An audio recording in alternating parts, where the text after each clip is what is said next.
Matrimony ಮೂಲಕ ಪರಿಚಯ ಆಗುತ್ತೆ, ಹಣವನ್ನ ಪಡೆಯಲಾಗುತ್ತೆ, ನಂತರ ವಂಚನೆಯನ್ನ ಮಾಡಲಾಗುತ್ತೆ. ಹೀಗೂ ನಡೆಯುತ್ತಾ ಮ್ಯಾಟ್ರಿಮೋನಿಯಲ್ಲಿ ಅನ್ನೋದಕ್ಕೆ ಇದೊಂದು ಜ್ವಲಂತ ಉದಾಹರಣೆ. 7.40 ಲಕ್ಷ ವಂಚಿಸಿದ್ದಾಳೆ ಅಂತ ದೂರನ್ನ ಈಗ ರಾಘವೇಂದ್ರ ಎಂಬ ವ್ಯಕ್ತಿ ಕೊಟ್ಟಿದ್ದಾರೆ. ಮಹಿಳೆ ವಿರುದ್ಧ ಸೈಬರ್ ಠಾಣೆಗೆ ದೂರನ್ನ ದಾಖಲು ಮಾಡಿದ್ದಾರೆ ರಾಘವೇಂದ್ರ.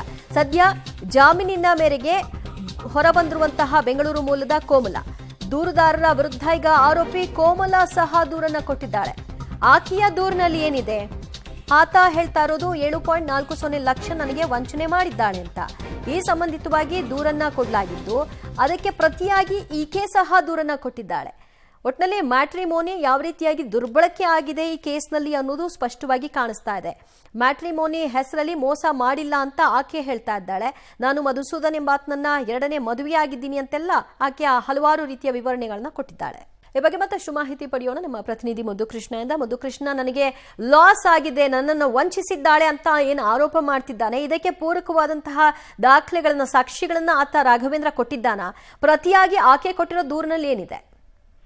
ಖಂಡಿತ ದಿವ್ಯಜ್ಯೋತಿ, ಅಂದ್ರೆ ಕಳೆದ ಆಗಸ್ಟ್ 30ನೇ ತಾರೀಕು ಚಿಕ್ಕಬಳ್ಳಾಪುರದ ಸೈಬರ್ ಪೊಲೀಸ್ ಠಾಣೆಯಲ್ಲಿ ಗೌರಿಬಿದನೂರು ಮೂಲದ ರಾಘವೇಂದ್ರ ಅಂತಕ್ಕಂಥ ವ್ಯಕ್ತಿ ಏನಿದ್ದ, ಆತ ಈ ಕೋಮಲ ಅಂತಕ್ಕಂಥ ಈಕೆ ಮೇಲೆ ಒಂದು ದೂರನ್ನ ಕೊಟ್ಟಿದ್ದ. ಈಕೆ ಮ್ಯಾಟ್ರಿಮೋನಿ ಮೂಲಕ ನನಗೆ ಪರಿಚಯವಾಗಿದ್ದು, ಪರಿಚಯವಾದ ಕೇವಲ ಒಂದೇ ವಾರಕ್ಕೆ ನನ್ನ ಬಳಿ 7,40,000 ರೂಪಾಯಿ ಹಣವನ್ನ ಪಡ್ಕೊಂಡ್ರು. ಅದಕ್ಕೆ ಆತ ಹೇಳಿದ್ದಂಥದ್ದು, ಈಕೆ ಏನಿದ್ದಾಳೆ, ಈಕೆ ಗಂಡ KPTCL ನೌಕರನಾಗಿದ್ದ. ಆತ ತೀರ್ಕೊಂಡ್ಮೇಲೆ ಈಕೆಗೆ 6.5 ಕೋಟಿ ರೂಪಾಯಿ ಹಣ ಬರುತ್ತೆ ಇಲಾಖೆಯಿಂದ. ಅದನ್ನ ಪಡ್ಕೊಳ್ಬೇಕಾದ್ರೆ ಅದಕ್ಕೆ ಟ್ಯಾಕ್ಸ್ ಹಣವನ್ನ ಕಟ್ಟಬೇಕು ಇಂತಿಷ್ಟು. ಹಾಗಾಗಿ ನನ್ನ ಹತ್ರ ಹಣ ಇಲ್ಲ, ನೀವು ಹಣ ಕೊಟ್ರೆ ಟ್ಯಾಕ್ಸ್ ಹಣವನ್ನ ಕಟ್ಟಿ ಆ ದುಡ್ಡನ್ನ ಪಡ್ಕೊಂಡು ನಾವಿಬ್ರು ಮದುವೆ ಮಾಡ್ಕೊಂಡು ಜೀವನ ಮಾಡ್ಬೋದು ಅನ್ನೋಂತ ಮಾತುಗಳನ್ನ ಹೇಳಿಸಿ ನಂಬಿಸಿ ನಮ್ಮನ್ನ 7,40,000 ರೂಪಾಯಿ ಪಡ್ಕೊಂಡಿಲ್ಲ ಅಂತ ಕಂಪ್ಲೇಂಟ್ ಕೊಟ್ಟಿದ್ದು. ಆ ದೂರಿನ ಆಧಾರದ ಮೇರೆಗೆ ಚಿಕ್ಕಬಳ್ಳಾಪುರ ಪೊಲೀಸರು ಈಕೆಯನ್ನು ಅರೆಸ್ಟ್ ಮಾಡಿ ನ್ಯಾಯಾಂಗ ಬಂಧನಕ್ಕೆ ಒಪ್ಪಿಸಿದ್ರು. ನ್ಯಾಯಾಂಗ ಬಂಧನದಿಂದ ಈಗ ಆಕೆ ಜಾಮೀನಿನ ಮೇಲೆ ಬಿಡುಗಡೆಯಾಗಿ ಹೊರಗಡೆ ಬಂದಿದ್ದಾಳೆ.